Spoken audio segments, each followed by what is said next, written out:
এক্ষুনি একটা ঘটনা, আমি আর আমার বন্ধু দুজনই আসছিলাম, গাড়ি 60 কি 50 কি 60 ছিল, ঠিক আছে। একটা এর আগেই একটা ফ্লাইওভার টাইপের ছিল, তো ওখান থেকে আসছিলাম। এক হারামির বাচ্চা ওই ছোটো গাড়ি আসার সময় তোমাদেরকে বলছিলাম না, ছোটো গাড়িগুলো সালে এইসব রাস্তায় বেশি হারামির বাচ্চাগিরি করে ছোটো গাড়িগুলো, ঠিক আছে। রাস্তায় মানে ব্রিজের উপরে আগে ছিল, ঠিক আছে, আগে ছিল, তো মানে ডাইরেক্ট ও কোনো দিকে দেখলো না, ডাইরেক্ট এরকম ঘুরিয়ে দিচ্ছে, ও বেরিয়ে গেছে, আমি পিছনে ছিলাম, অলমোস্ট ধাক্কা লেগে যেত, অলমোস্ট, ঠিক আছে, অলমোস্ট ধাক্কা লেগে যেত।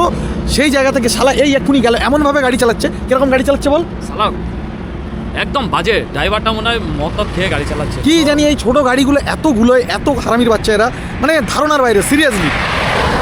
এই যে ব্রিজটা দেখতে পাচ্ছ ঠিক এর আগেই হয়েছে, মানে এই সেম ব্রিজেই হয়েছে। এবার আমার কাছে ফুটেজটা নেই, তার কারণ হচ্ছে আমি অনেকক্ষণ থেকে রেকর্ডিং করছিলাম, তো কিছুক্ষণ আগে আমি রেকর্ডিংটা বন্ধ করেছিলাম, যেহেতু অনেকক্ষণ ধরে রেকর্ডিং হয়ে যাচ্ছিলো, আর আমার মাইক্রোফোনটাও কাজ করছিল না, চার্জ ছিল না, জানি না কেন। তো যার কারণে আমি ভাবলাম অনেক আননেসেসারি ফুটেজ চলে আসছে, মানে ক্যামেরাতে স্পেসও নেই, তো যার কারণে আমি বন্ধ করেছি, জাস্ট কিছুক্ষণ আগে বন্ধ করেছি, আর এই সিনটা ঘটলো। মানে কি বলবো বলো, মানে এইরকম যাবে ওরা, মানে এরকম আবালচোদা ড্রাইভাররা থাকে শালা, পাগলা। তো কি বলবো বলো, মানে কিছু বলার আছে এইসব জায়গায়, সিরিয়াসলি বলছি, আমি জাস্ট